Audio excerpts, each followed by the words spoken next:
Fire reveals what cannot be consumed. That stubborn residue left in the ashes, that is where the real magic begins. Today, we are exploring the alchemical process of calcination. This is not just an obscure step from an old chemistry book. It is the ancient, fiery blueprint for your own transformation. It is the art of burning away everything you are not, so that only what you truly are remains. Think of those moments that feel like a personal fire. A career that drains your soul, a habit you know is holding you back, a version of yourself you have simply outgrown. That feeling is not an accident. It is the first, crucial operation in the great work of becoming. By the end of this, you will understand how to work with those fires, not just survive them. You will see your struggles as a sacred furnace, deliberately reducing your old self to a pure powder. What secret wisdom did medieval adepts encode in their smoky laboratories? And what happens if we refuse to let the old parts of us burn? What is one thing you feel ready to release to a transformative fire? That fine, dry powder is called the calx. In the old laboratories, this was the goal of calcination. A substance, often a metal or a mineral, was subjected to a prolonged, scorching heat in an open crucible. The fire did not melt it. Instead, it relentlessly drove off everything that was moist, everything that was volatile, every impurity that could be turned to smoke. What remained was a substance reduced to its most essential mineral core, a purified ash. This was not destruction for its own sake. It was a necessary reduction, the first step in making that raw material ready for the profound transformations to come. Alchemists saw this physical operation as a perfect mirror for the inner work. They codified it as the very first of the 7 primary operations, the foundation upon which all others were built. Its symbol was fire. Its color was the blackness of the charred remains, the dark night of the soul. So what is spiritual calcination? It is the inner fire of experience that life brings to our door. It is that job loss that incinerates our professional identity. It is the heartbreak that reduces a cherished future to ashes. It is the period of illness or struggle that burns away our casual assumptions about strength and control.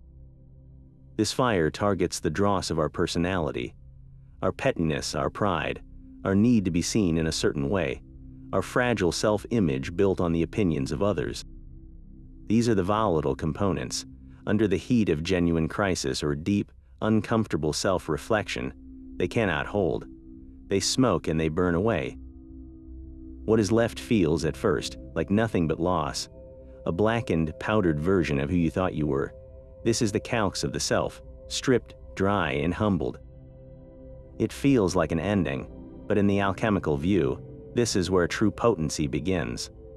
The crucibles of ancient Egypt hold the first recorded whispers of this fire. Long before it was a spiritual metaphor, calcination was a foundational technology of the material world. The people of Chem, the Black Land, mastered the furnace to transform the very earth beneath their feet. They roasted limestone in blazing kilns, driving off the water and carbon dioxide locked within its stony heart. What remained was quicklime, a caustic powder essential for mortar, plaster, and purification. This was not magic. It was meticulous, observed science. It was the deliberate application of transformative fire to yield a new, useful substance from a common stone. Similarly, metallurgists would heat metal ores, burning away the sulfur and other impurities to leave behind a purified metallic calx, ready for the next step toward becoming copper or lead. The physical process was clear, repeatable, and immensely practical. But for the proto-alchemists observing these changes, a deeper truth began to shimmer in the heat haze. They saw a profound parallel. If fire could purify stone and ore, could it not also purify the soul? Centuries later, figures like Zosimos of Panopolis, an early Greek alchemist working in Egypt, began to write down these insights. In his visions and texts, the laboratory equipment, the furnaces and alembics, stopped being just tools. They became a sacred theater. The burning of the matter in the crucible became a coded drama for the burning away of the passions and illusions within the practitioner. The blackened calx was no longer just waste. It was the necessary state of humility. the negrito or blackening that signaled the true beginning of the work. This was the genius of the medieval adepts who followed. They took a universal industrial process and layered it with esoteric meaning. Every step in the laboratory manual, every instruction about temperature and time, could be read on two levels.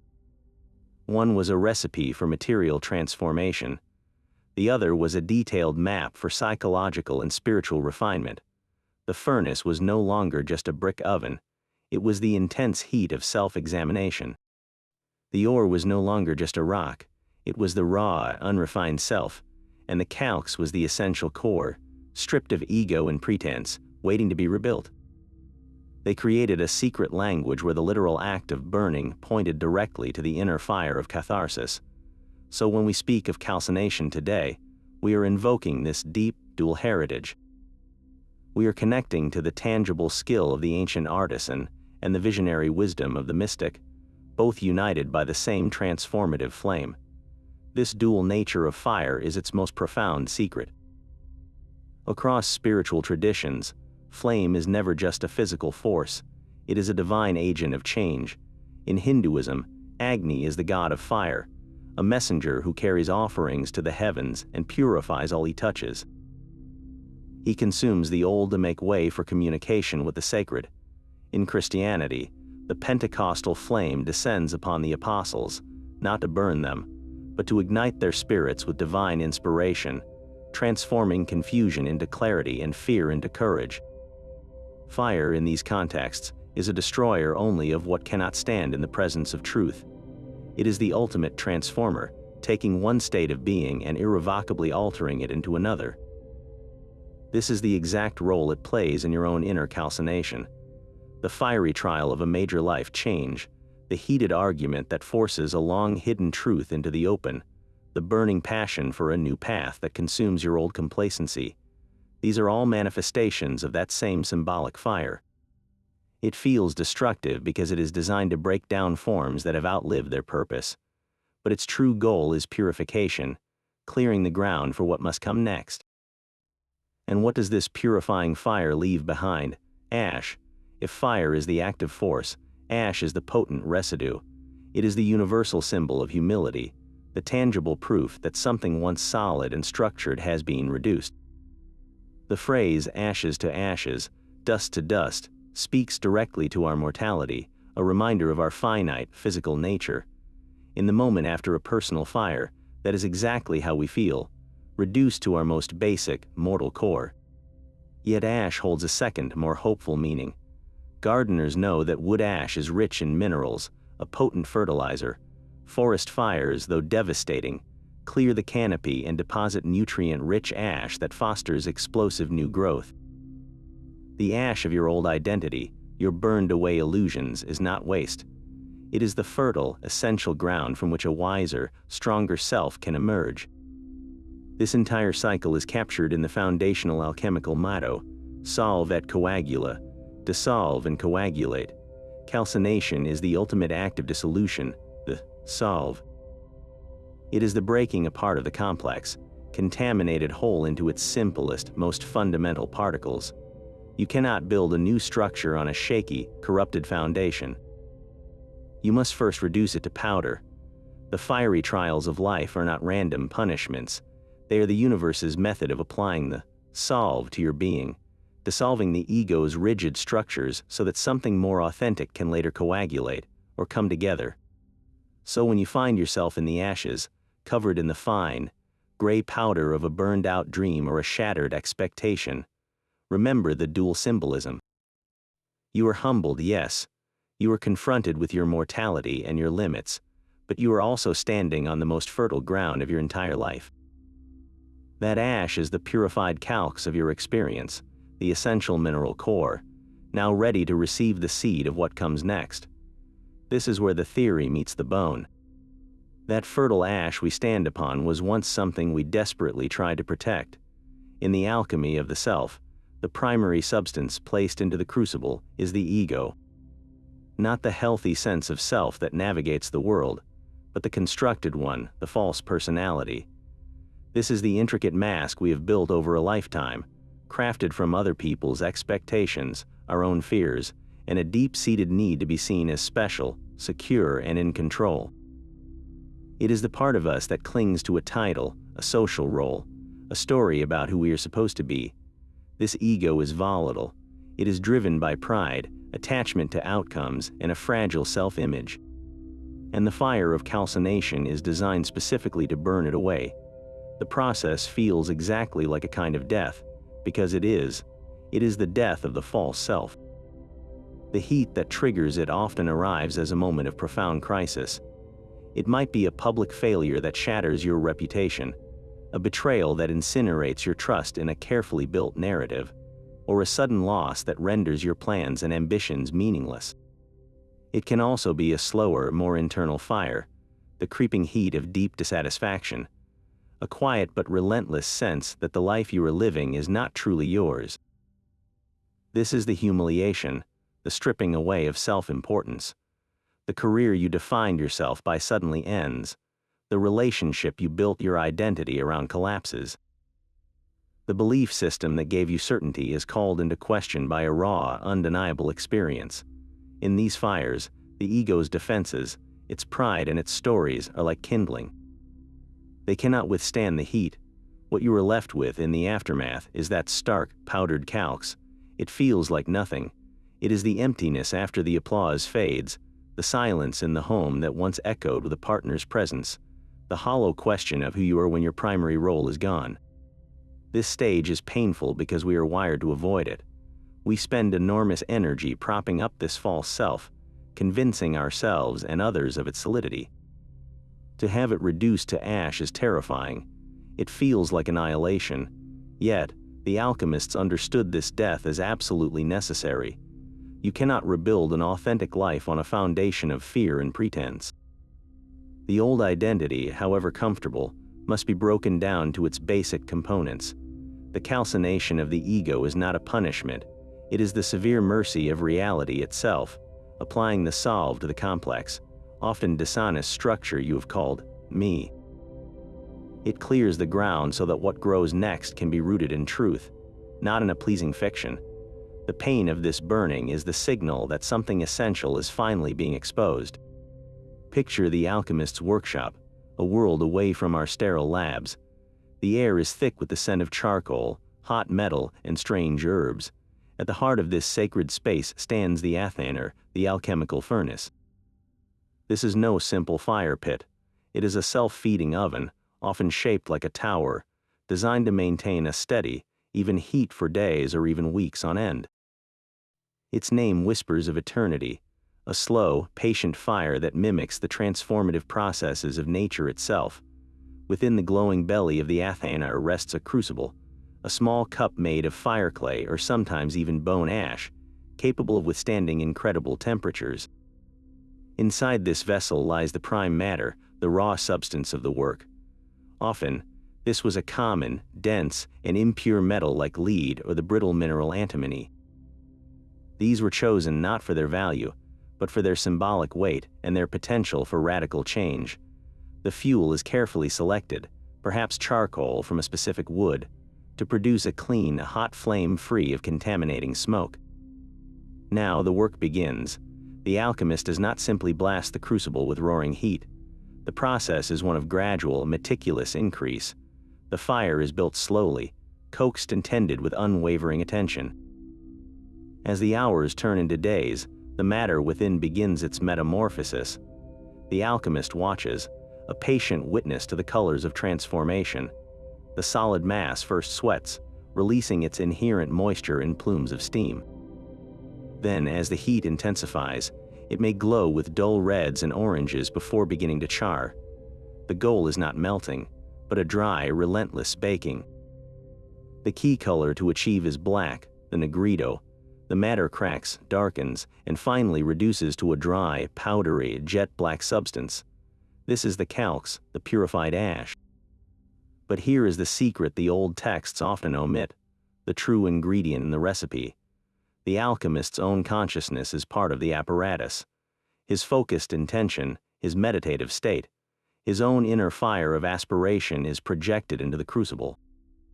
As he watches the lead blacken, he contemplates the leaden aspects of his own soul, his heaviness, his spiritual inertia. The ritual is not just a chemical procedure, it is an act of profound sympathy. The external fire in the Athener mirrors the internal fire of his will and his desire for purification. The careful control of the flame is a discipline for the mind, teaching patience and focus. The production of the black calx is not merely an observation, it is an achievement, a tangible symbol that the first and most difficult operation, the reduction of the complex to the simple, has been accomplished both in the matter and, by reflection, within himself. The laboratory was a stage, and every tool, every flame, every color change was a prop in the sacred drama of his own rebirth. The blackened calx in the crucible marks a critical threshold, the entry into a phase the alchemists called the negrito. This is the black phase, the first and most daunting stage of the magnum opus, the great work of transformation. It is a state ruled entirely by the principle of calcination. If the fire is the action, the negrito is the profound, lingering result. Spiritually and psychologically, this is the dark night of the soul. It is the period after the initial crisis, when the smoke has cleared but the sun has not yet risen. Everything that once provided color, structure, and meaning in your life now appears charred, monochrome, and broken. This is not merely sadness, it is a deeper melancholia, a fundamental confusion about who you are and what anything is for. The old stories have burned away, and no new narrative has emerged to take their place. It feels like wandering in a featureless, ashen landscape under a starless sky. Your passions feel extinguished, your ambitions seem like childish fantasies, and a heavy sense of meaninglessness can settle over everything. This is the blackening of your old life. Every spiritual tradition has a name for this passage, because it is universal. The desert wanderings of the prophets, the Buddha's confrontation with Mara under the Bodhi tree, the mythological hero's descent into the underworld, all are maps of the negrito. It is the necessary decomposition, the feeling that the self is rotting in order to release its essential nutrients. The crucial insight, the one that offers a lifeline in this darkness, is to understand this phase not as a failure or a permanent state, but as an essential, fertile void. Think of a seed. For it to sprout, it must first surrender its hard, defined form. It must soften, crack open, and essentially decompose in the black, moist soil.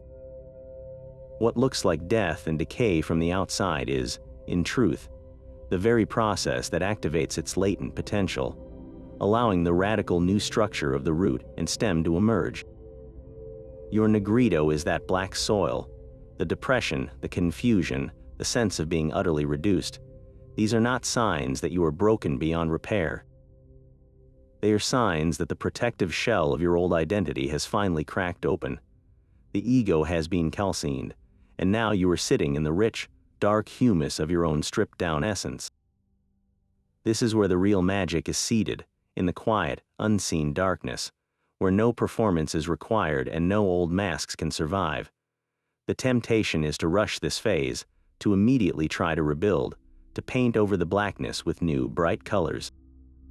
But the alchemical wisdom insists on patience. The seed needs time in the dark. The calx must cool. This blackness is not your enemy, it is the womb of your rebirth. The work here is not to fight the feelings, but to learn to sit with them, to observe the emptiness without panic, to trust that this decomposition is purposeful. It is in this profound acceptance of the dark that the first, faint hint of the next phase, the albedo or whitening, will eventually begin to glimmer. Carl Jung saw the alchemist's fire burning in the human soul. This pioneering psychologist, who spent decades studying the dusty texts of medieval adepts, did not see them as primitive chemists. He saw them as unconscious mapmakers, charting the very process of psychological transformation he called individuation. For Jung, the goal of life was not to build a perfect persona, but to become an individual, whole and integrated. And the first, fiery step on that journey is what he called shadow work, a direct parallel to the alchemical calcination we have been exploring. Your shadow is not some monster lurking in a dark corner. It is everything about yourself you have been taught to disown. The anger you were told was unacceptable, the vulnerability you learned to hide as weakness, the selfish desires, the petty jealousies, the raw ambitions you keep politely tucked away. We exile these parts into the unconscious, not because they are evil, but because they do not fit the acceptable image we wish to present to the world, our family, or even to ourselves. This act of repression is like building a complex, volatile compound, a psychological ore full of unstable elements. Jung realized that true healing and growth required not further repression, but a deliberate confrontation. You must bring these disowned parts into the light of conscious awareness, and that confrontation is a fire. It is the heat of shame when you first admit a hidden jealousy. It is the burning discomfort of acknowledging your own capacity for cruelty or pettiness. It is the searing honesty required to say, yes, that ugly thought, that selfish impulse, that is also me. This is psychic calcination. You are applying the flame of honest self-observation to the dense ore of your repressed self. The ego's defenses, the stories that say, I am not like that, begin to smoke and burn away under this scrutiny. What is left initially is the black ash of self-recognition, the negrito of the soul. It feels humiliating and dark because you are seeing the parts of yourself you spent a lifetime trying to incinerate. Jung watched his patients go through this very process. In therapy, the carefully constructed persona, the good patient or the successful professional, would begin to crack under the consistent, gentle heat of analysis. Old defense mechanisms, like pride or intellectualization, would break down. Childhood traumas and buried emotions would surface, often appearing in dreams as images of fire, burning houses, or charred landscapes. This was not a sign of failure, Jung understood. It was the necessary decomposition, the burning away of the false self so the authentic self could eventually emerge. He came to believe the alchemists were projecting this inner process onto their materials. When they wrote of purifying lead, they were really describing the labor of purifying the leaden, heavy aspects of the human psyche. The black calx was the state of depression and confusion that follows when you truly face your shadow, when the old, simple story of who you are turns to powder. Modern therapeutic practices are built on this same foundational fire. Whether in cognitive behavioral therapy where rigid thought patterns are challenged and broken down, or in trauma therapies where the nervous system's frozen defenses must be gently thawed and dissolved, the principle is the same. You cannot build new, healthy patterns on top of old, corrupted foundations. The dysfunctional coping mechanisms, the limiting beliefs, the emotional armor, all must undergo a form of calcination. They must be brought into the light, felt fully, and allowed to break apart. This is often the most difficult phase of healing, because it feels like going backwards into pain and chaos. But it is the essential solve, the dissolution that makes the coagula, the reintegration, possible. So when you engage in any deep, honest self-reflection, when you journal about a painful memory, when you sit in meditation and observe a harsh self-judgment arise, you are tending the athaner of your own psyche. You are performing the modern, practical version of the ancient art. The goal is not to destroy the shadow, but to incinerate your resistance to it, to reduce your denial to ash, so that the raw energy trapped within those disowned parts can be reclaimed. That reclaimed power is the purified calx, the essential substance you will use to build a life that is truly, wholly your own.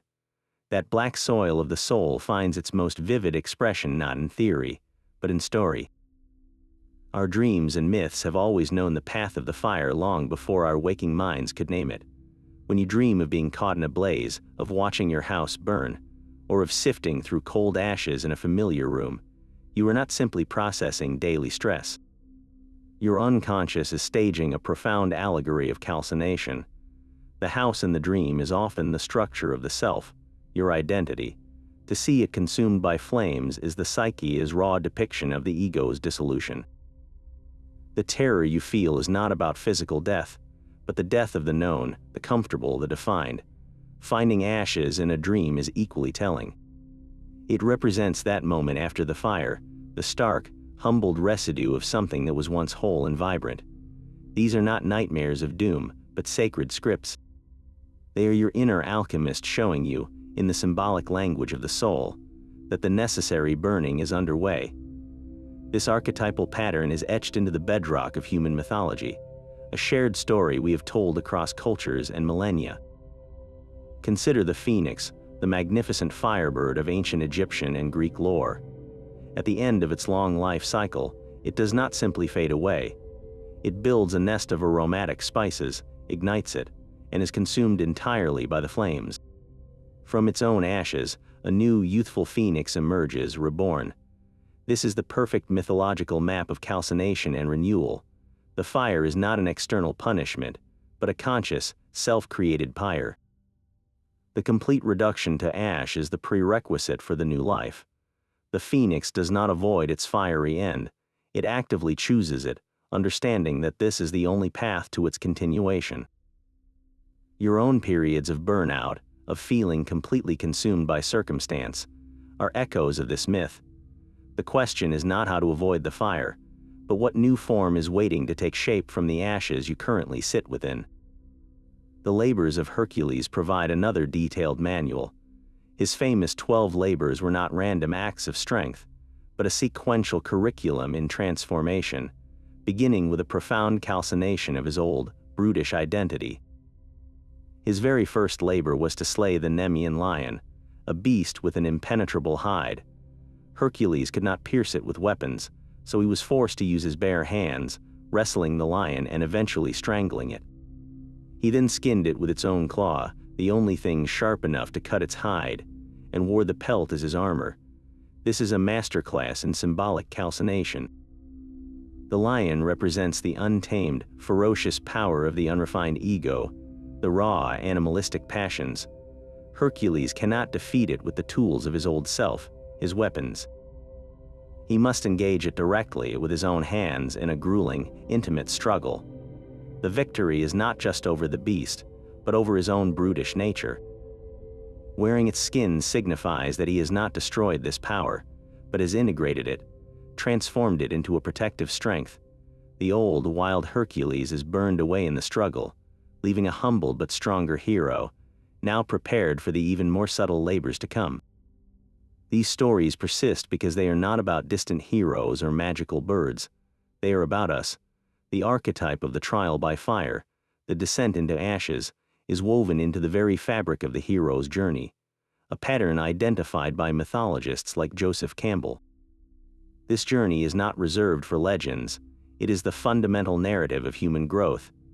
Every person, in some form, is called to leave the comfortable village of the known self, faces trials that incinerate their innocence or their old plans, descends into a dark night of confusion, and ultimately returns transformed, bearing a gift of hard-won wisdom for their community. Your personal calcination, your job loss, your heartbreak, your crisis of faith, is your unique version of entering the dark forest, facing the dragon, or being consumed by flames. It feels isolating, but you are walking a path that every human soul has walked, a path that our collective stories have mapped for thousands of years. This is why these myths resonate so deeply. They confirm a truth we instinctively know but often resist, that destruction and creation are two sides of the same coin, that the fire which seems to end us is actually the midwife of our becoming. When you recognize your own struggle in the ashes of the phoenix or the first labor of Hercules, you are doing more than finding comfort in a story. You are aligning your personal pain with a universal, purposeful pattern. You are seeing your life not as a series of random misfortunes, but as a meaningful, albeit difficult, chapter in your own heroic saga. The unconscious, through dreams and our pull toward these ancient tales, is constantly reminding us of this deeper process. It suggests that calcination is not a mistake or a curse, but a non-negotiable initiation into a more authentic state of being. The furnace, it seems, has always been part of the plan. But the fire need not always be a surprise attack. The most profound alchemists learn to light the furnace themselves. This brings us to the most challenging question of all: is suffering truly necessary for growth? The answer lies in a crucial distinction. the difference between passive, meaningless pain and the voluntary, conscious embrace of hardship as a tool. One is a wildfire that burns you against your will. The other is a sacred fire you kindle with intention. Passive suffering is what happens to you, a random crisis or a prolonged misery that feels like a sentence with no meaning. It can crush the spirit, leading to bitterness and despair. But the alchemical tradition, and indeed many wisdom paths, point to another way, the path of voluntary hardship.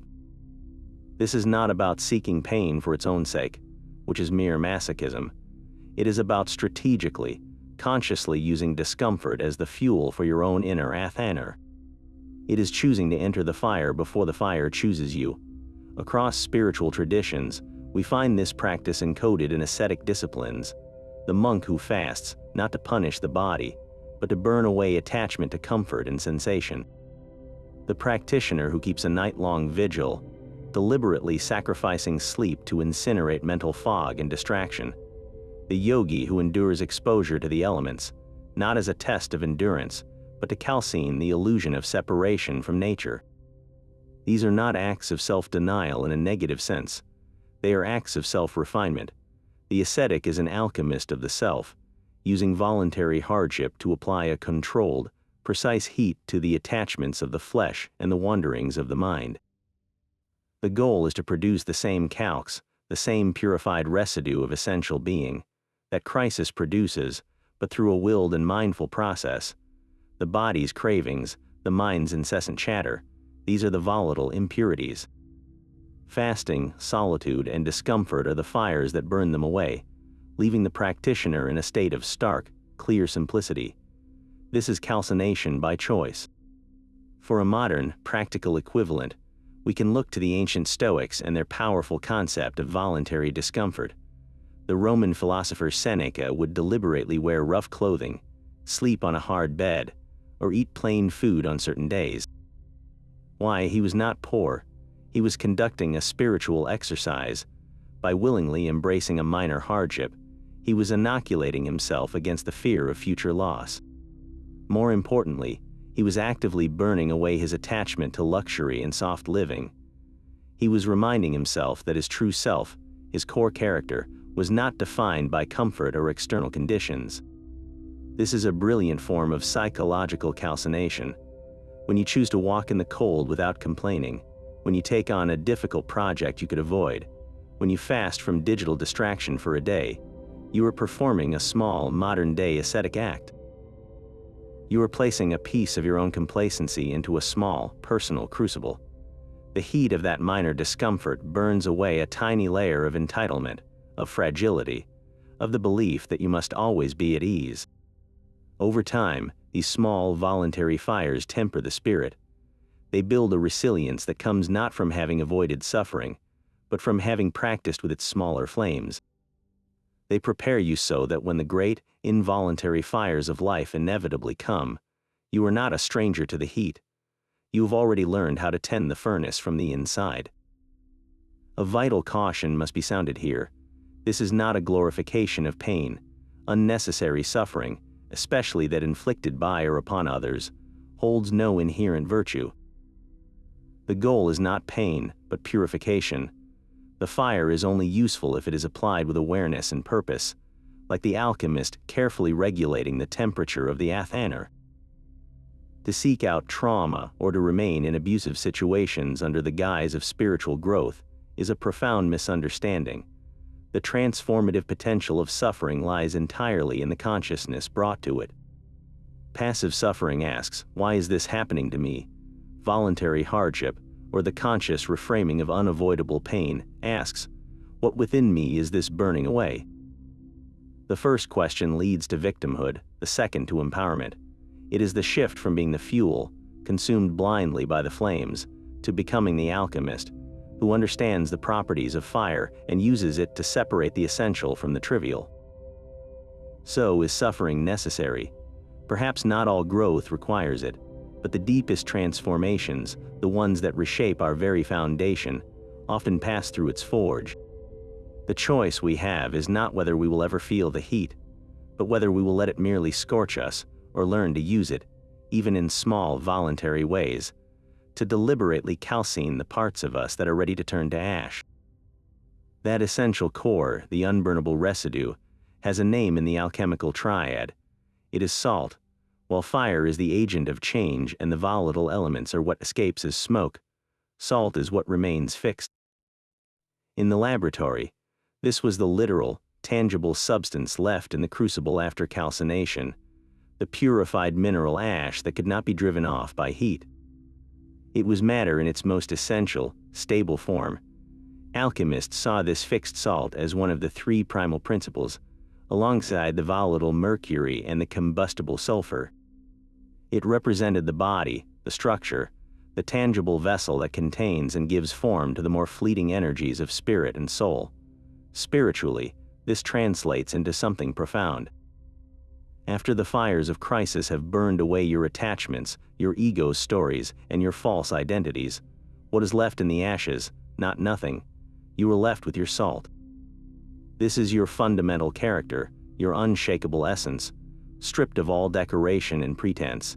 It is the part of you that does not change when everything else does. Think of a moment of profound loss or failure.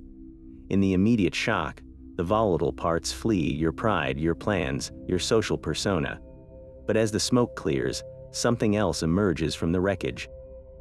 It might be a quiet, stubborn determination you never knew you had. It could be a sudden, clear understanding of what you truly value, when all the things you thought were important have turned to ash. It might be a simple, grounding sense of your own existence, the raw fact of being alive and breathing even when your world has collapsed. That is your salt being revealed. It is not flashy, it does not shout, it is the bedrock beneath the soil, now exposed to the light for the first time. This is the positive counterpoint to the destruction of calcination. The fire does not create this essence, it merely uncovers it. The process burns away everything that is not salt, so that finally, you can see what you are really made of. A person might go through a financial ruin and discover, to their own surprise, that their core self is not defined by wealth at all, but by a deep resilience and an ability to find joy in simple connections. Another might endure a betrayal and find that beneath the pain, their capacity for trust and love is not destroyed, but in fact, purified and made more discerning. Your values, when they are truly yours and not borrowed, are salt. Your innate gifts, your quiet strengths, your fundamental sense of right and wrong, these are the fixed components that survive the furnace. This is why the experience of being reduced can feel, paradoxically, like coming home. For the first time in a long time, you are not performing or maintaining a complex facade. You are simply being the essential, elemental you. The weight is gone because the pretense is gone. You are left with your own fundamental substance, your personal salt, and from this clean, stable foundation, everything that comes next can be built with integrity. The discovery of your salt is not a triumphant moment of celebration. It is often a quiet, sobering realization. It is looking at the ashes and seeing, for the first time, the immutable mineral truth of who you are. And that truth, once seen, cannot be unseen. It becomes the compass for everything that follows. The fire demands a certain ruthlessness, to pull the matter from the crucible too soon, to snuff out the flames because the heat is unbearable, is to invite a far more insidious danger. Incomplete calcination creates a half-baked soul. The ego, that volatile substance we seek to purify, is not destroyed. It is merely scorched on the surface. Under pressure, it will re-solidify, but now in new, more cunning and deceptive forms.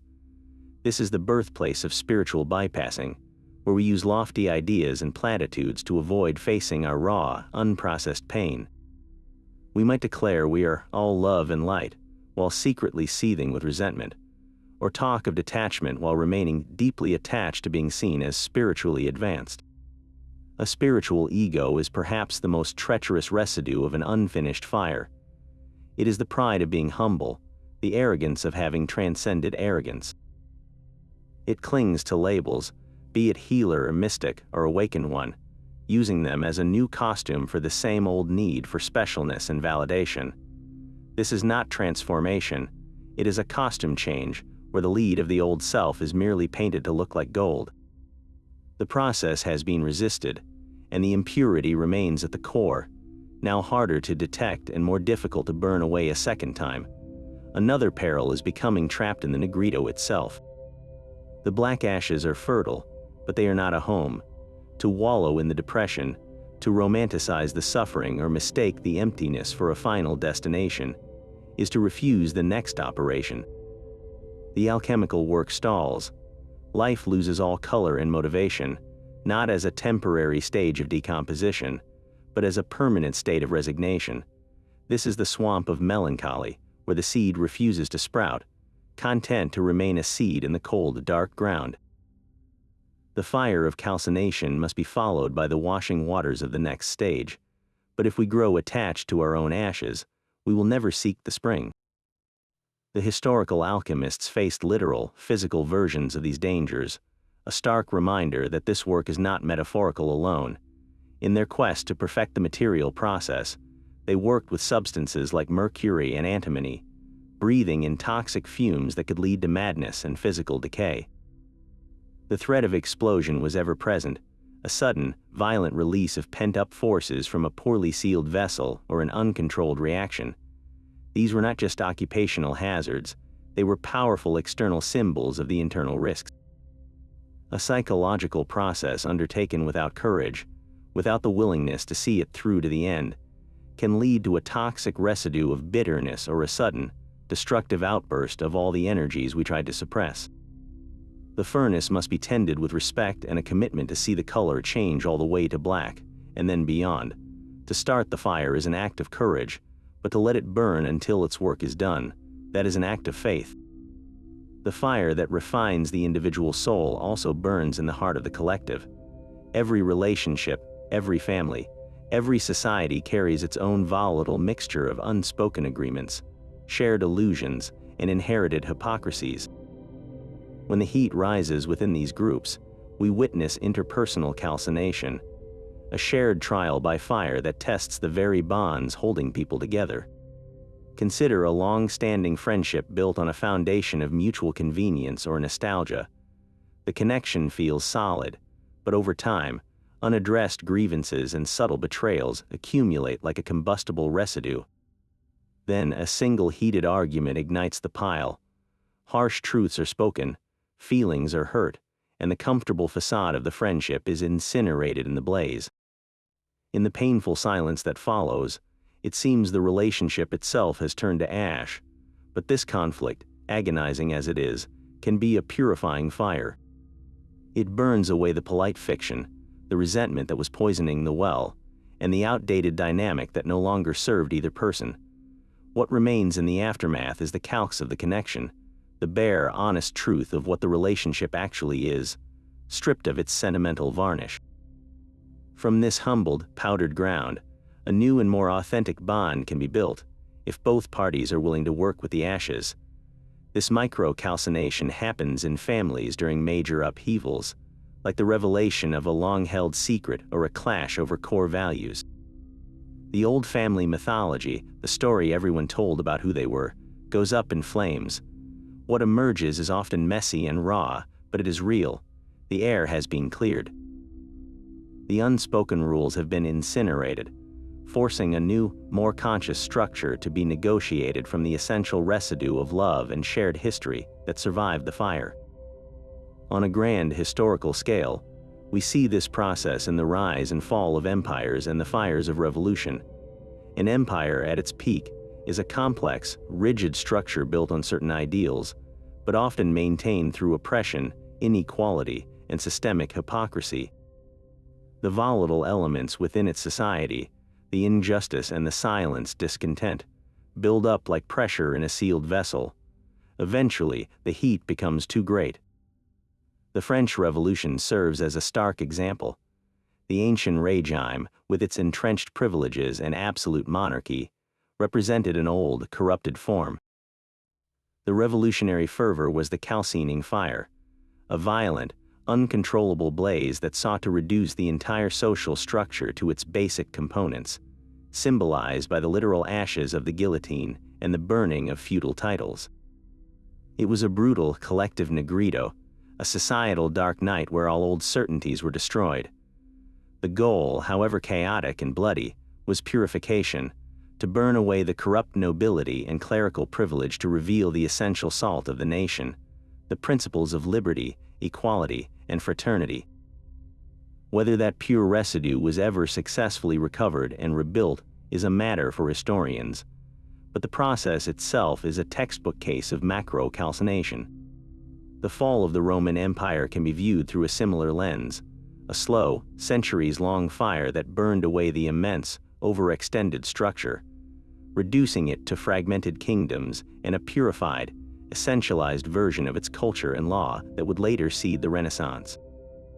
These collective fires are terrifying because they are impersonal and sweep up the innocent with the guilty. Yet, they follow the same alchemical logic.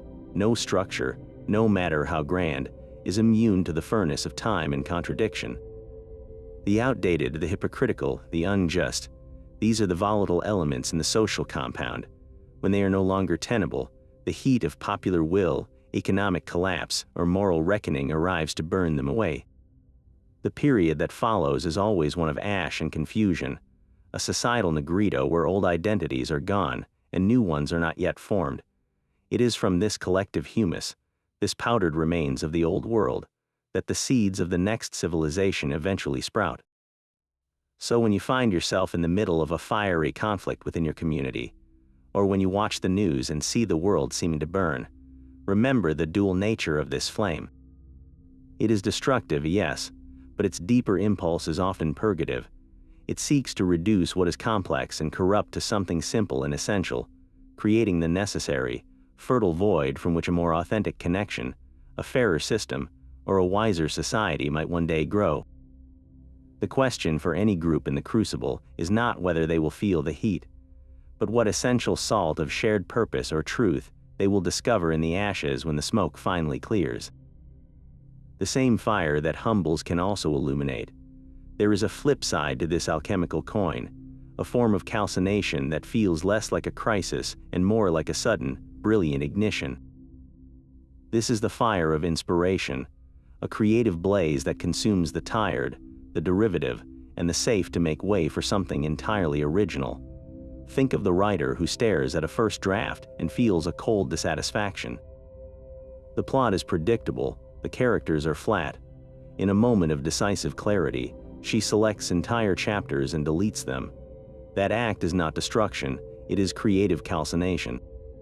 She's applying the flame of her own critical judgment to burn away the cliché and the half-formed, reducing her work to its essential, promising core.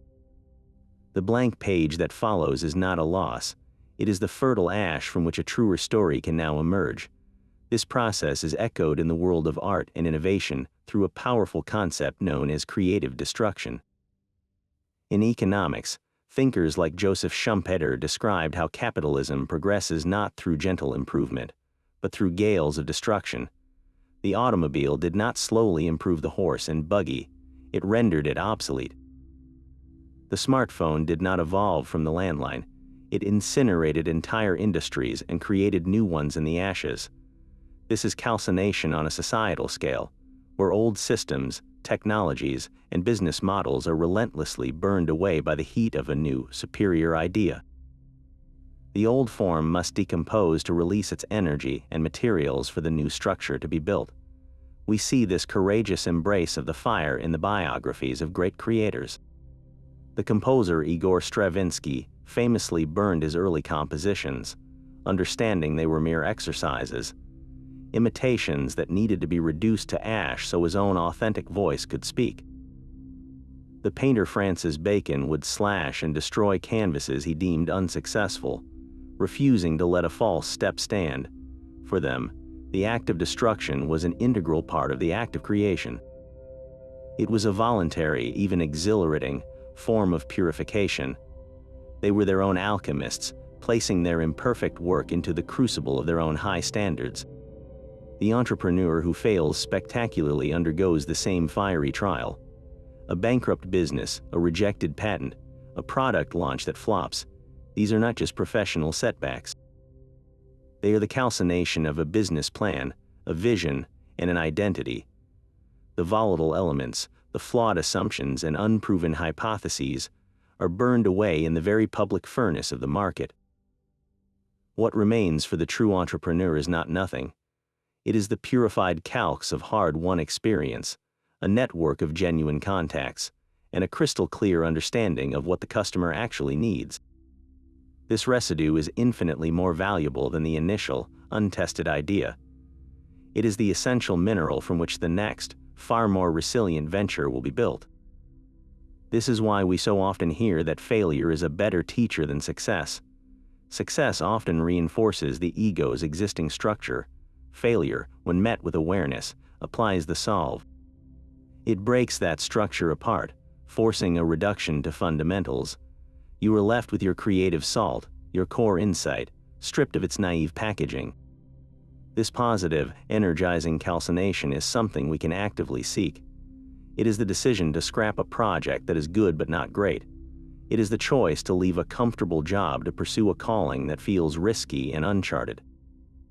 It is the daily discipline of the artist who critiques their own work with ruthless honesty, burning away the easy option in favor of the difficult truth. This fire is not about suffering, it is about the thrilling pursuit of authenticity and breakthrough. It asks a powerful question: what are you willing to burn, not out of despair, but out of a fierce desire to make space for what wants to be born? These transformative fires are not just metaphors to understand. They are processes we can consciously engage. The ancient alchemists did not merely contemplate the furnace, they lit it.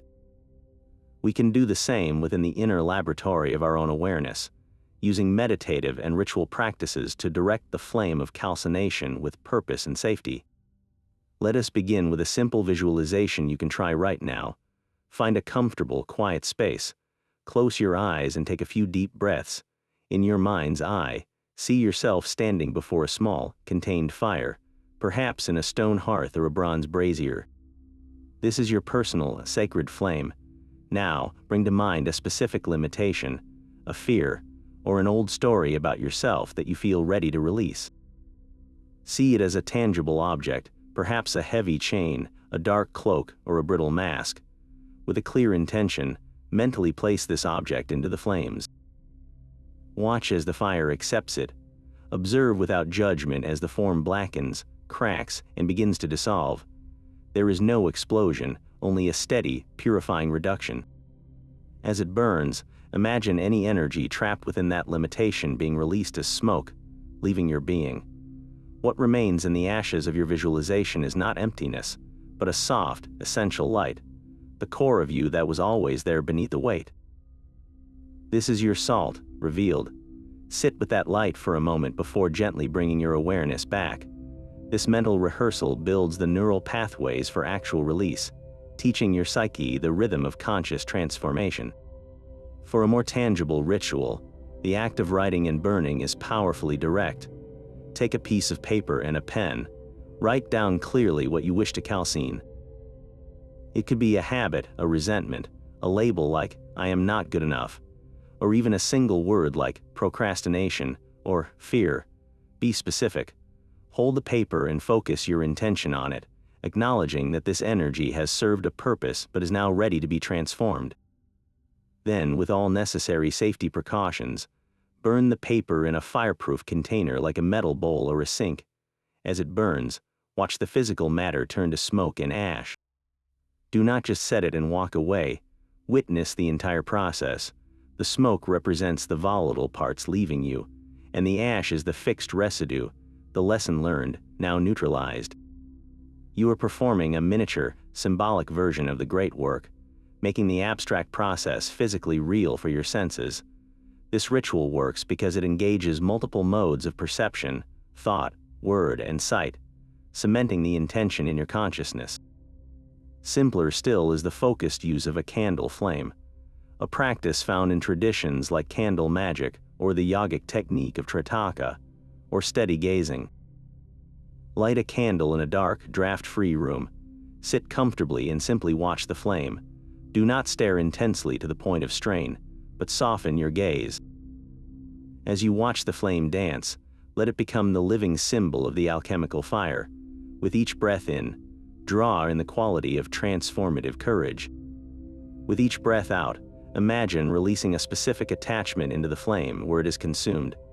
The candle's steady light becomes your focal point, a beacon in your personal negrito, reminding you that fire also brings illumination.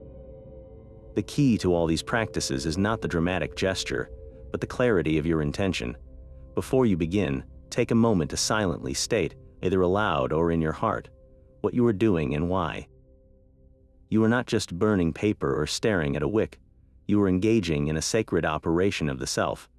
And always prioritize physical safety, ensuring your symbolic fire remains contained and controlled.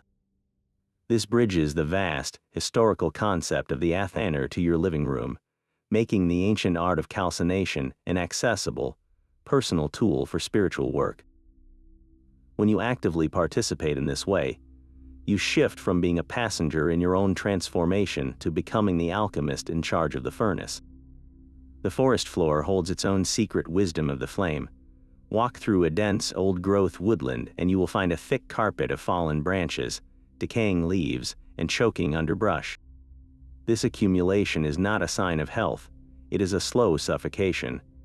It blocks sunlight from reaching the soil, prevents new seeds from sprouting, and locks away vital nutrients in a tangle of dead matter.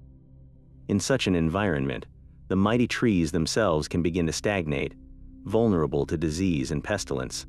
Then the lightning strikes, a wildfire erupts, a roaring, terrifying force that seems to spell absolute doom for the ecosystem. It consumes everything in its path, reducing the lush green canopy and the tangled understory to a landscape of charred trunks and blackened earth. From our human perspective, it is a tragedy, a scene of utter destruction. But the forest knows a different story. That fire was not an intruder, it was a necessary participant in a cycle millennia old. The blaze performed a vast natural calcination.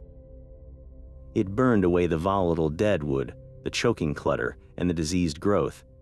It reduced the complex, stagnant biomass to a simple, mineral-rich ash. And in doing so, it accomplished what gentle rain and sunshine could not.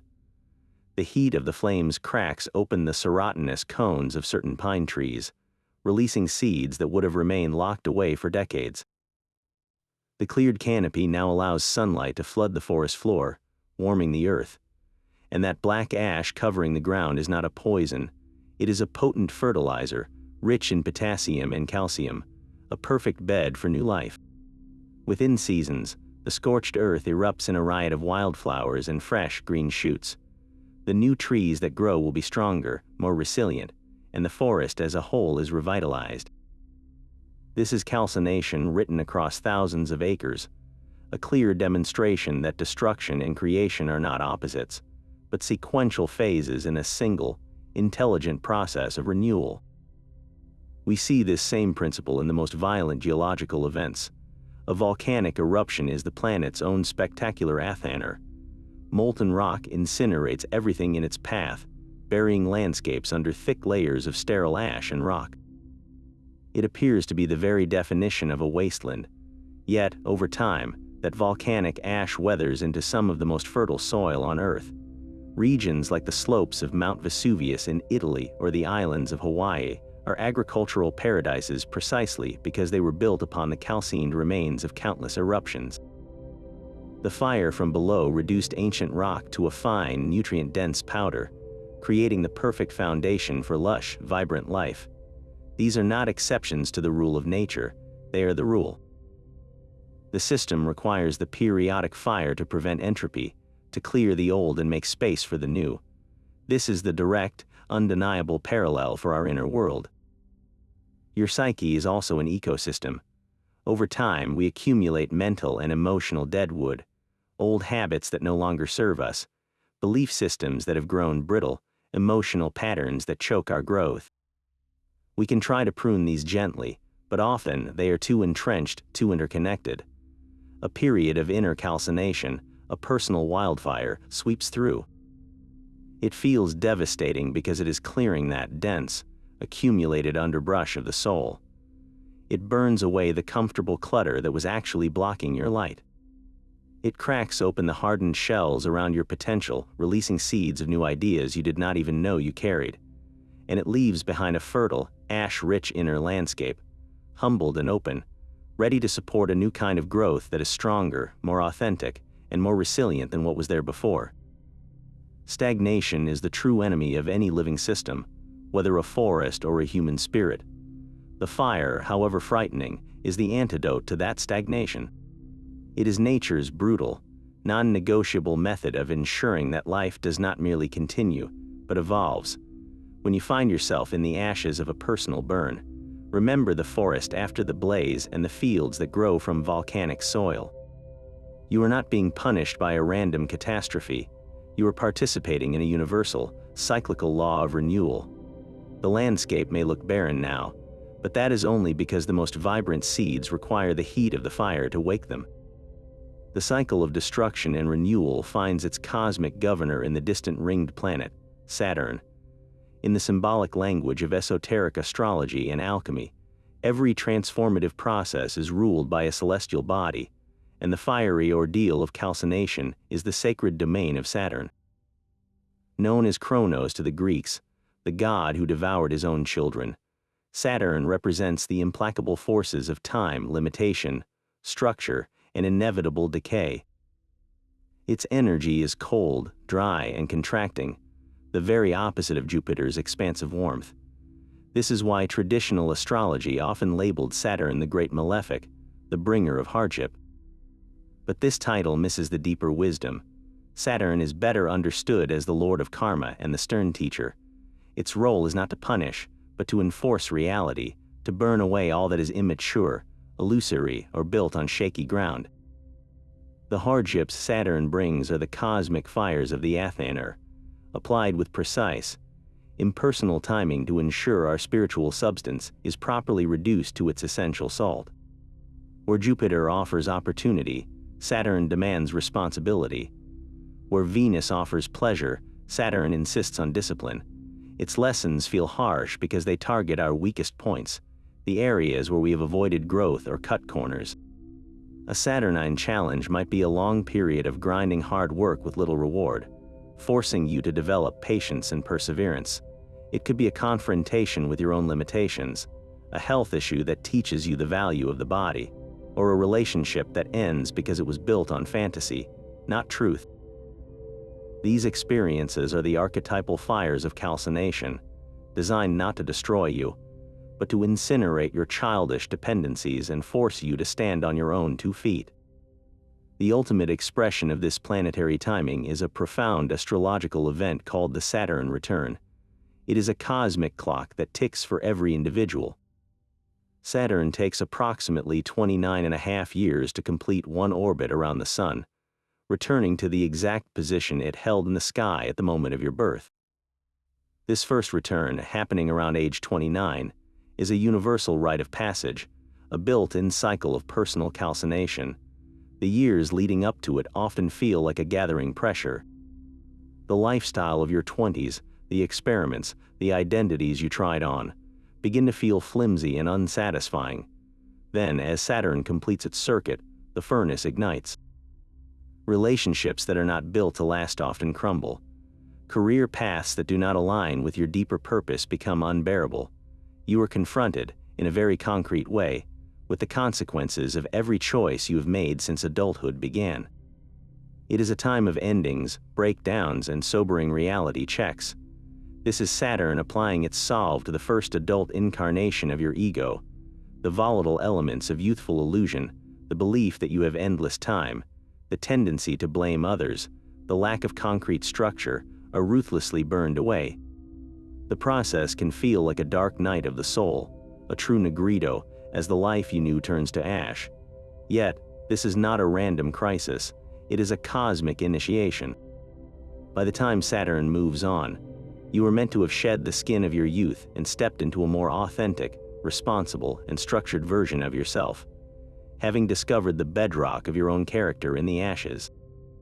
A second Saturn return occurs around age 58, initiating another calcination, this time burning away the structures of midlife to prepare for the wisdom of the elder phase. By linking our personal fires to this planetary rhythm, we see our struggles not as isolated misfortunes, but as part of a grand, archetypal curriculum. Saturn's rings, those beautiful, icy bands, are themselves a perfect symbol. They represent the boundaries and structures that both confine and define us. The fire of its lessons burns within that ringed sphere, a contained crucible just like the alchemist's vessel. When you feel the weight of Saturn's hand, the pressure of time, the sting of a harsh lesson, you can remember you are in the grip of the celestial alchemist. Its cold fire is reducing you to your essence, not out of malice, but out of a cosmic necessity for integrity and growth. Your personal calcination is written in the stars, a scheduled appointment with the forge of your own becoming. The ashes in the crucible are now bone dry and brittle. Having endured the relentless fire, the alchemist's prize is a fine, black powder, a substance so reduced it seems incapable of further change. This is the state of the soul after the flames of a great trial have finally died down. You are left feeling parched, desiccated, and rigid. Every emotion has been burned to a crisp, every possibility reduced to dust. There is a profound stillness, but it is the stillness of a desert, not of peace. The work of calcination is complete, but the great work has only just begun. To leave the matter in this state is to risk turning the fertile ash into a permanent, barren wasteland. The alchemist knows this, and so he reaches not for more fuel, but for a new element entirely. He reaches for water. This marks the crucial transition from the first operation to the second, from the blackness of the negrido to the emerging whiteness of the albedo. The stage of solutio, or dissolution, is about to begin. After the scorching dryness of the fire, the calx must be washed. It must be made soluble, pliable, and receptive once more. The alchemist carefully adds a liquid, often called the aqua permanens or the universal solvent, to the blackened ashes. This is not a violent drowning, but a gentle, deliberate immersion. The water softens the rigid powder, allowing it to break down further and enter into a new relationship, a suspended state where it is neither solid nor fully liquid, but something in between. Spiritually, this translates with startling clarity to the human experience. After the intense, dry heat of a crisis, after you have been reduced to your essential salt and sit in the ashes of your old life, a different kind of release often follows. It is the flood of tears that finally comes after months of numb shock. It is the emotional thaw after a long winter of the heart. Where calcination was the fire of confrontation and loss, solutio is the water of release and feeling. The brittle defensiveness that helped you survive the fire begins to soften. The tears you could not cry during the heat of the battle now flow freely, washing over the parched landscape of your soul. This is not a regression or a sign of weakness. It is the necessary, organic next step. The emotional fluidity of grief, of sadness, even of relief, acts as the universal solvent for your heart and spirit. It dissolves the last, sharp fragments of the old identity, allowing the essential particles of your being to float freely, ready to recombine in new and unexpected ways. The danger after a great fire is to remain in that dry, brittle state, to build a life of stone upon the ashes. Solutio prevents that. It teaches the heart to flow again. It reminds the soul that after the contraction of suffering comes the release of surrender, and that within that watery dissolution lies the seed of a new form, pure and white, waiting to coalesce. The blackened calx, washed clean by the waters of feeling, will begin to turn white. This is the promise that the darkest night gives way to dawn, but what exactly emerges from this milky solution? And what strange, symbolic creatures await the alchemist in the depths of this transformative sea? The path of fire is walked by more than just mythical heroes. We see its unmistakable signature in the lives of those who changed history, their greatest trials acting as precise, if brutal, alchemical furnaces. Take Nelson Mandela, confined for 27 years in a small cell on Robben Island. This was not merely imprisonment. It was a decades-long calcination. The fire here was the relentless heat of injustice, isolation, and forced labor, a fire designed to break a man's spirit. It burned away the volatile elements of his life, his personal freedom, his family connections, and the natural human impulse for rage and vengeance. Day after day, year after year, that fire reduced him. Yet, what emerged from that crucible was not a man of ash, but a man of purified salt. The essential core that remained unburnable was a profound, almost supernatural capacity for forgiveness and a strategic vision for unity. Mandela did not leave prison bitter, he left wise. His legacy of reconciliation was not born in spite of the fire, it was forged by it. The resentment that could have consumed him was incinerated, leaving behind the essential mineral of his character, a commitment to a higher principle that would rebuild a nation. Centuries earlier, a prince in northern India underwent a different, but equally potent, calcination. Siddhartha Gautama, sheltered within palace walls of immense luxury, was confronted with the inescapable truths of old age, sickness, and death. This confrontation was the spark. The fire that followed was his own voluntary renunciation, the radical act of leaving behind every comfort, every privilege, every identity tied to his royal birth. He walked away from the palace and into the austerity of the forest, deliberately placing his old self into the ascetic's crucible. For years, he subjected himself to extreme deprivation, trying to burn away attachment through physical hardship. This initial fire purified him of his naivete and his dependence on sensory pleasure, but it did not yield the ultimate answer. The true, culminating calcination was the night he sat beneath the Bodhi tree, facing the full force of his own mind, his fears, and the temptations of the demon Mara. In that inner inferno, every last concept of a separate self, every clinging to any doctrine or identity, was incinerated. What remained in the dawn light was the pure, luminous salt of enlightenment, the unshakable understanding we call Buddha, the awakened one. His palace life was the volatile compound, his rigorous seeking was the applied heat, and his boundless compassion became the fixed essence revealed. In the Christian mystical tradition, the fire burns with a different name. Saint John of the Cross, a 16th century Spanish monk, gave us the phrase, the dark night of the soul. For him, the calcination was a profound spiritual aridity, a feeling of God's absolute absence. After a period of consolation and vivid spiritual experience, he found himself plunged into a void where prayer felt empty, faith seemed like a memory, and every religious comfort turned to dust. This was the negrito of the spirit, a fire that burned not the body, but the soul's attachments to its own ideas of holiness, its emotional rewards, and its sense of spiritual achievement. It was a purification so severe it felt like abandonment. Yet, John understood this darkness not as punishment, but as a necessary loving fire from the divine, burning away the immature, self-seeking love of the soul to prepare it for a union based on pure faith and will, not on feeling. The essential salt that crystallized from this dark night was his breathtaking poetry and writings, like the Spiritual Canticle, which mapped this journey with luminous clarity. His legacy is the roadmap through the very despair he endured, a gift born entirely from the ashes of his own spiritual certainty. These figures from vastly different worlds share the same alchemical blueprint.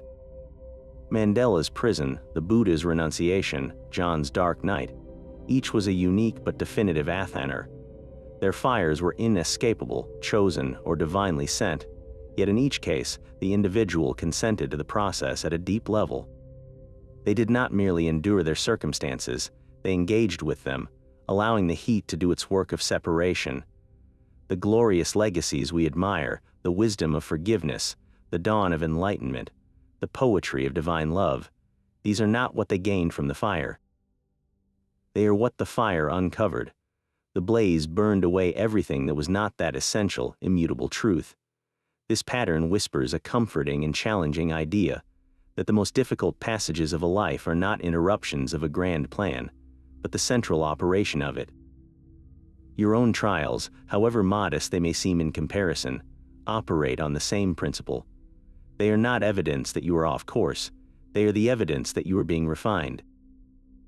The question their lives pose to us is not whether we will face a fire, but what essential quality of our own character, what personal salt, is waiting to be revealed when the flames finally subside. The same ancient furnace glows on the silver screen and burns on the pages of our favorite stories. Modern myths, from blockbuster films to classic novels, are built upon the skeleton of calcination, showing us heroes who must be broken down before they can rise. Take the unnamed narrator in Fight Club. His life is a carefully curated collection of consumer identity, a volatile compound of IKEA furniture and hollow corporate success. The spark is his insomnia and existential emptiness.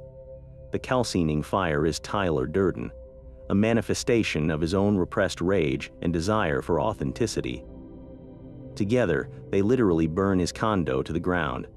That explosion is not just a plot point. It is a cinematic depiction of the Negrido, the violent, necessary reduction of a false life to ashes. From that blackened residue, the narrator's true struggle begins. A fight to reclaim his essential self from the purified yet dangerous salt of his own primal energy. In The Matrix, Neo's journey begins with a profound burning away. His entire existence as Thomas Anderson, a software developer living a quiet, controlled life, is an illusion. The fire here is the red pill, the brutal truth that shatters his perceived reality. Swallowed by the mirror, he awakens in a pod, his body used as a battery, his old life incinerated in an instant. This is the ultimate calcination of the ego's comfortable story. Everything he believed about himself and his world turns to powder. The Nebuchadnezzar's crew then literally washes his atrophied body, a perfect salutio following the fire. Neo must rebuild his entire identity from the essential, naked truth of the real world. His old self left behind as a smoldering shell in the simulation. His power as the one does not exist until after this total dissolution. Literature has long understood this fiery forge. Captain Ahab in Moby Dick is a tragic study in a calcination that never completes. His leg, taken by the white whale, is his initial, traumatic fire. But instead of allowing that wound to purify him, Ahab feeds the flames with his own obsession. His monomaniacal quest for revenge becomes a self-sustaining Athaner, burning away his humanity, his compassion, and his crew. He reduces himself to a single, fixed purpose, a corrupted salt of hatred. He reaches the blackness, the Negrido of isolation on a vast sea. But he becomes trapped there, refusing the waters of release or the possibility of a new coagulation.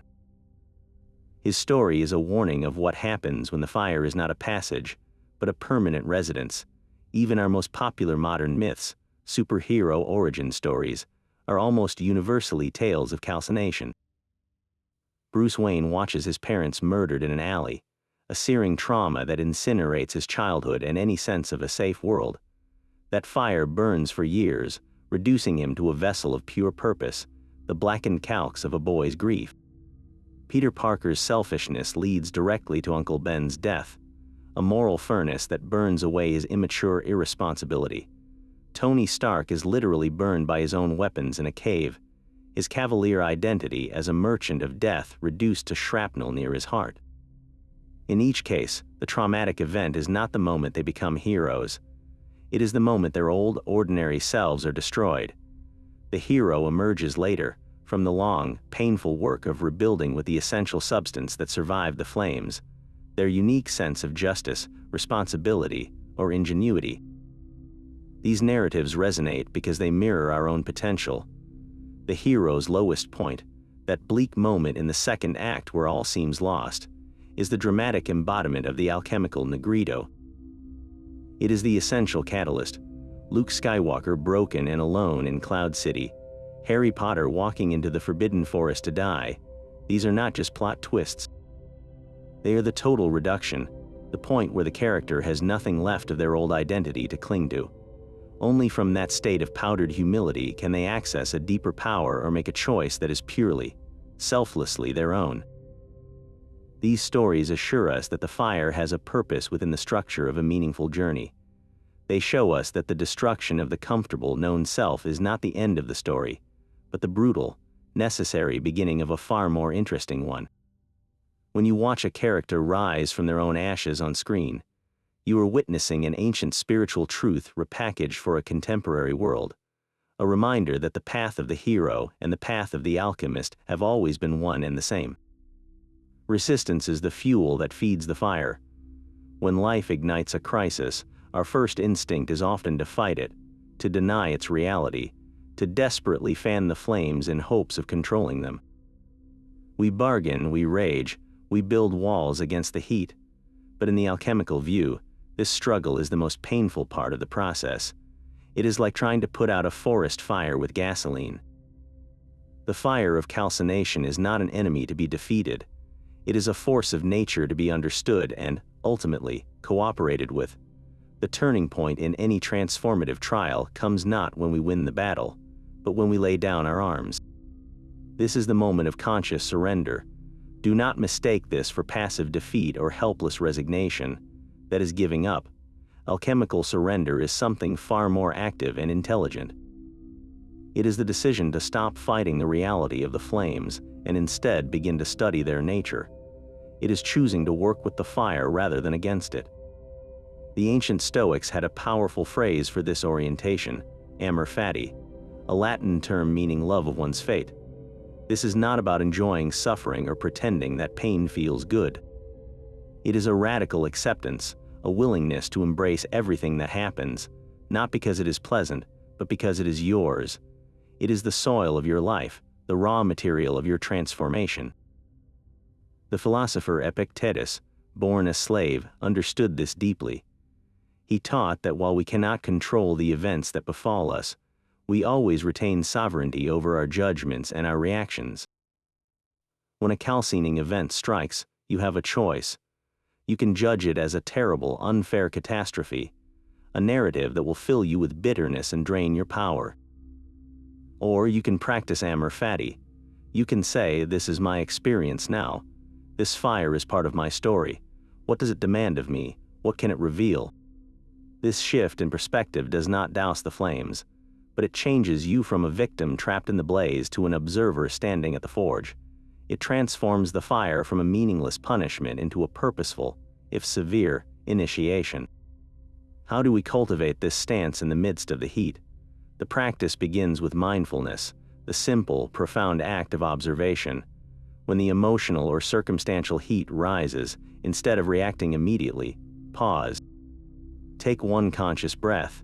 In that space, try to witness the sensations without attaching to the story around them. Where in your body do you feel the burning? Is it a tightness in the chest, a churning in the stomach, a pressure in the head? Observe these physical signatures as pure sensation, not as proof of disaster. Notice the thoughts that spiral like smoke. I cannot handle this. This should not be happening. I am ruined. See them as thoughts, not as absolute truths. This mindful observation creates a critical separation. You are not the fire. You are the awareness that contains it. You are the crucible, not the substance being burned. This small gap is where your power resides. It allows you to respond instead of react. From this place of witness, you can begin to ask the alchemist's questions. What specifically is this fire burning away? Is it my need for approval, my attachment to a specific outcome, my illusion of control? Your answers will point directly to the volatile impurities in your own compound. This is how you cooperate. You offer those specific attachments to the flames consciously. You mentally place your pride, your outdated plan, your need for the situation to be different, right into the heart of the fire and say, if this must burn, let it burn cleanly. This intentional offering is the essence of sacred surrender. It is an act of will, not of weakness. You are not saying, I give up on life. You are saying, I give up my resistance to what is already happening. I choose to participate in my own transformation. This cooperation alters the chemistry of the entire experience. The fire that felt like an attack begins to feel like a grueling but necessary purification. The pain does not necessarily vanish, but its meaning changes. It is no longer a sign that you are being destroyed, but a signal that something within you that needed to be destroyed is finally meeting its end. You start to see the ashes not as the end of something precious, but as the beginning of something essential. You cannot control the fire, but in every moment, you are choosing your relationship to it. That choice is the first and most important act of the inner alchemist. Will you see yourself as the fuel, consumed and terrified? Or will you see yourself as the vessel, enduring the heat so that a profound separation can occur within you? One path leads to exhaustion and despair. The other, though just as painful, leads to liberation and a strength forged in a flame you finally stop fighting. The crucible is what separates a sacred fire from a wildfire. In the old laboratories, the alchemist never simply threw his materials onto an open bonfire. That would have been wasteful, dangerous, and ultimately futile. The substance would have been scattered to the winds or contaminated by the fuel. Instead, he carefully placed it within a crucible, a vessel specifically designed to withstand and contain immense heat. This simple act of containment was not a minor detail. It was the very architecture of transformation. The vessel provided a bounded space where the chaotic force of fire could be directed, focused, and made useful. Without it, there is no alchemy, only destruction. Your inner world operates by the same law. The fiery trials of life, the calcining moments of crisis and loss, are potent and real. But if you have no vessel to hold them, they do not transform you, they simply burn you. The fire scatters your energy, shatters your psyche, and leaves you feeling lost in the ashes without a sense of purpose or direction. So what is this psychological and spiritual vessel? It is the container of your conscious awareness. It is the structure you build around the raw experience of your life to give it shape and meaning. This vessel is not a rigid cage meant to suppress the fire, but a sacred space meant to honor and focus it. Think of it as the difference between a scream into a void and a song sung within the acoustics of a cathedral. The emotion is the same, but the container determines whether it is mere noise or something that can resonate, be heard, and perhaps even heal. For many, the first and most accessible vessel is the simple, consistent practice of journaling. When you sit down and pour your chaotic thoughts and burning emotions onto a page, you are performing a modern-day alchemical ritual. The blank journal is your crucible. The act of writing is the containment. You are taking the volatile, smoky confusion inside your mind and giving it a form outside of yourself. You are placing it into a vessel where you can observe it, analyze it, and begin the work of separation. The rage, the grief, the fear, once trapped in swirling cycles within your head, now sit quietly on the page. They are no longer you, they are something you are working with. This creates the critical distance needed for transformation to begin. Another powerful vessel is the therapeutic relationship. A skilled therapist provides a crucible forged from empathy, confidentiality, and non-judgment. Within that sacred held space, you can bring the most scorching memories, the most shameful thoughts, and the most fragile parts of yourself. The therapist does not put out your fire. They help you understand its source and its purpose. They hold the vessel steady so you can finally let the heat do its purifying work without fear of being consumed or rejected. The vessel can also be a spiritual or meditative discipline. The regular practice of sitting in silence, focusing on the breath, or engaging in prayer, builds a container of inner stability. It is like tempering a crucible in a slow, steady flame, so it can later withstand a sudden, white-hot blast. When a life crisis hits, the person with a meditation practice has already cultivated a space of witness within themselves. They have a place to stand inside the storm, a calm center from which to observe the flames without being entirely identified with them. This inner vessel of mindful awareness prevents the fire from burning down the entire house of the self. Your community, your chosen family, or a supportive group can serve as a collective vessel. When you are in the midst of your personal negrito, it is incredibly difficult to hold the space for yourself. You need others to hold the crucible for you, to remind you of your worth when you can only see ashes, to reflect back the essential salt of your character when you feel reduced to nothing. A true community does not rush to put out your fire with platitudes or false comfort. Instead, they sit with you in the heat, bearing witness, ensuring you are not alone in the furnace. They are the walls of the athaner, containing the process so its energy is not lost. Even a physical space can become this container, a dedicated corner of a room for reflection, an altar with meaningful objects, a regular walk in nature, these can all be consecrated as vessels. They become anchors, places you associate with safety and intentionality, where you can consciously engage with your process rather than being ambushed by it in the chaos of daily life. Building this vessel is an act of profound self-respect and practical wisdom. It is the work you do before the crisis intensifies, so you are prepared when it arrives. Discipline is not about punishment, it is about crafting a reliable container. A daily 5-minute journaling habit, a weekly therapy session, a morning meditation. These are the rituals that forge your personal crucible. They say to the universe, I am ready to participate consciously in my own transformation. I will not just be passive fuel. I will provide the sacred space where fire can perform its alchemy. This is the crucial nuance that turns suffering into initiation. The fire provides the power of change, but the vessel provides the possibility of direction. One without the other leads either to scattered, meaningless pain or to a stagnant, untested peace. Together, they orchestrate the solve et coagula, the dissolution and the reconstitution. Your vessel is your commitment to your own becoming.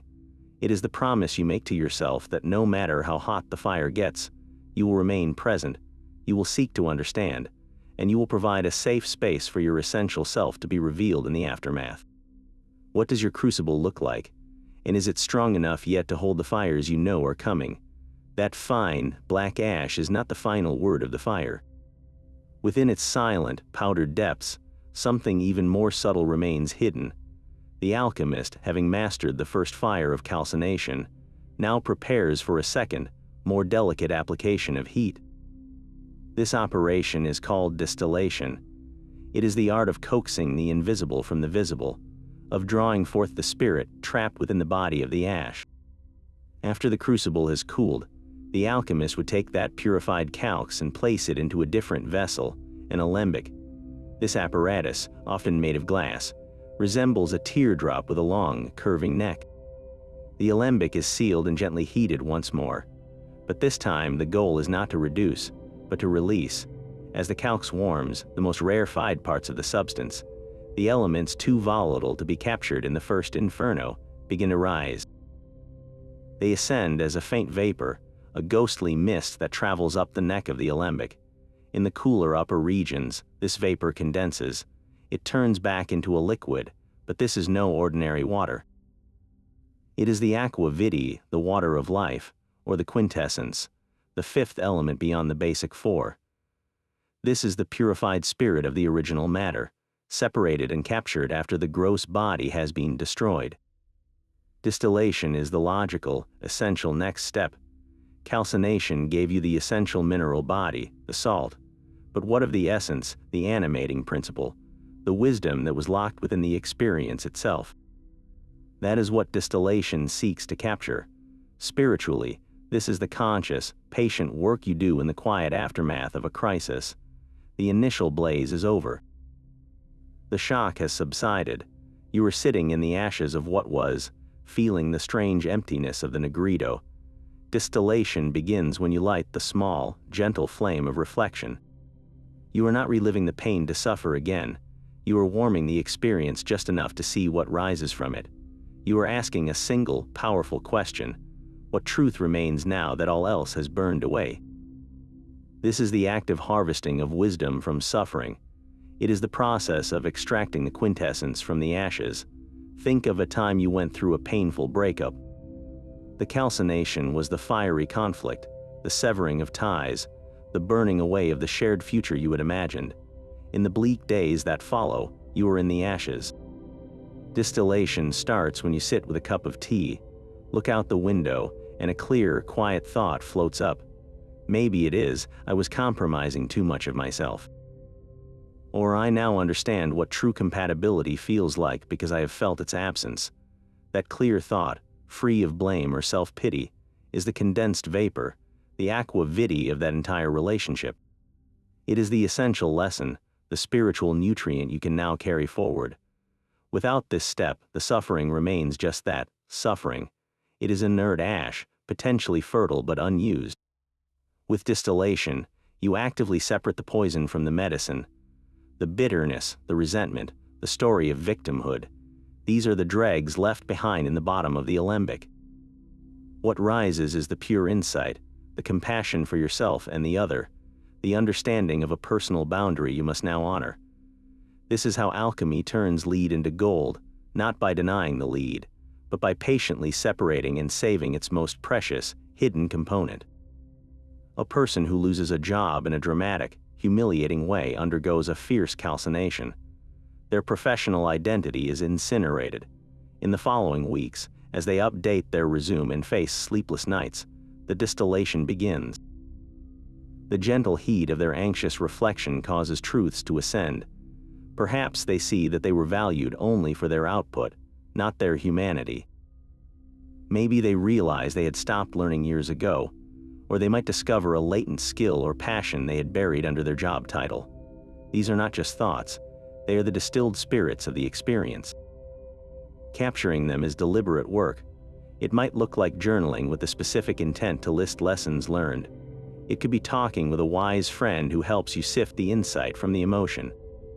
It is the meditation where you ask, "What is this here to teach me?"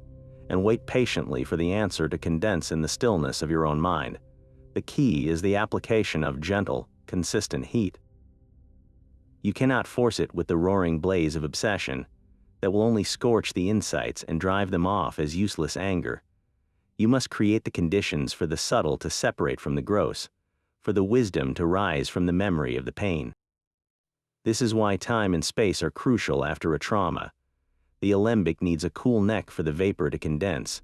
Your psyche needs quiet, non-judgmental space for the lesson to become clear. The distilled essence you collect is incredibly potent. A single drop of this aqua vitae, that core realization about your own worth or your true calling, can have more transformative power than gallons of the original, muddled experience. It becomes the guiding spirit for your next phase, the purified water that will later be used to wash and whiten the ashes in the next operation. It is the proof that the fire was not for nothing, that within the destruction was a hidden, volatile truth waiting to be set free. So when you find yourself in the aftermath, covered in the gray powder of a burned-out dream, do not just sweep the ashes away, set up your inner alembic. Light the small lamp of reflection, and watch, with curious patience, for the first, faint wisps of essential truth to begin their slow, inevitable rise. What spirit will you capture from the last thing you thought had destroyed you? This black ash, this distilled essence, is the starting material for something magnificent. The entire alchemical quest, the magnum opus, aims for one legendary transformation, to turn lead into gold, but this was never about literal metallurgy. The lead is the dense, heavy, unconscious ego, the unexamined life ruled by fear, desire, and reaction. The gold is the enlightened soul, the true self, radiant, incorruptible, and immortal. And the very first operation required to even begin this impossible transmutation is the one we have been exploring, calcination. You cannot turn lead into gold if you do not first break the lead apart. The fire must be applied to reduce that stubborn, rigid metal to a soft, black powder, making it porous and receptive. This is the non-negotiable first step in a much longer, sacred sequence. After the blackening comes the whitening, the washing of the ashes, then the yellowing, and finally the glorious reddening, each stage a further refinement of the substance you first liberated in the crucible. Your spiritual journey follows this exact archetypal map. The moments that feel like an ending, like a reduction to nothing, are not the failure of your path. They are the rigorous, necessary beginning of it. Calcination breaks the old form of who you thought you were so that a new, higher consciousness can eventually take its place. It creates a vacuum, a hollow vessel, where a more authentic identity can later coalesce. Think of a stained glass window. It is beautiful, but it only allows a certain, filtered light to pass through. Calcination is the hammer that shatters that specific, colored pane. It is terrifying and destructive. Yet, only when that particular pane is broken can the clear, unfiltered light of the sun pour directly into the room. The old structure, the ego, was a complex filter, tinting every experience with its fears and desires. The fire of crisis shatters that filter, and for a time the light seems blinding, harsh, and unbearable. This is the negrito, but this raw, clear light is what you need to see truthfully, to rebuild your window with greater clarity and purpose. Every great spiritual awakening in history, every story of profound personal transformation, passes through this furnace. The Buddha under the Bodhi tree, Jesus in the desert, the shaman's initiatory sickness, all are narratives of a calcination so complete it left only the essential being, ready to be infused with a transcendent understanding. Your challenges, your losses, your periods of intense doubt and disintegration are your personal version of that desert, that tree, that sickness. They are not proof that you are off your path. They are the signature of the path itself. The universe, or your own deeper self, is applying the sacred fire to the leaden parts of your life. It is burning away the job that was crushing your spirit so you can discover your true work. It is incinerating the relationship built on dependency so you can learn the shape of real love. It is reducing the belief system you inherited to ashes so you can find a faith that is truly your own. This perspective does not make the fire hurt less. Pain is pain, but it changes the story you tell about that pain. One story says, I am being punished, or I am unlucky, or my life is falling apart. The alchemical story says, I am in the crucible. The old form is breaking down because a new one is preparing to emerge. The heat is not random, it is purposeful. You are not a victim of chaos. You are a participant in an ancient, intelligent process of soul making. So look at the areas of your life that feel like they are burning. That tension at work, that anxiety in your chest, that relationship that feels like it is tearing at the seams. Instead of asking, how do I put this fire out? Try asking the alchemist's question. What within me is this fire trying to purify? What leaden attachment, what heavy illusion is being reduced to ash so that something lighter and truer can take its place? Your current challenge is not a distraction from your spiritual growth. It is the very engine of it. The furnace is not your enemy. It is your most severe and necessary teacher. It is the sacred fire of your own becoming, and you are both the raw material and the aspiring alchemist, learning the art of transformation one searing, essential degree at a time. The furnace reveals a universal law, not a personal curse. We have walked through the flames of calcination, from its ancient laboratories to its echoes in our modern struggles. We have seen it as the fiery purification that burns away the false self, the ego's volatile stories of who we are supposed to be. We have sat in the resulting ashes of the negrito, that dark night where everything loses its color, and discovered it is not an end, but a fertile void. And from that humbled ground, we have witnessed the revelation of our essential salt, that unburnable core of character and truth that remains when all else has turned to smoke. This is not an obscure ritual for medieval adepts alone. It is the fundamental, natural, and necessary first step in any process of genuine transformation, whether in a forest after a wildfire, in a society after a revolution, or in the quiet depths of your own heart after a loss. Nothing real is built without first clearing the ground. No authentic life emerges without the death of the inauthentic one. The fire is not your enemy. It is the severe and loving agent of your own becoming. So now the work turns from understanding to application.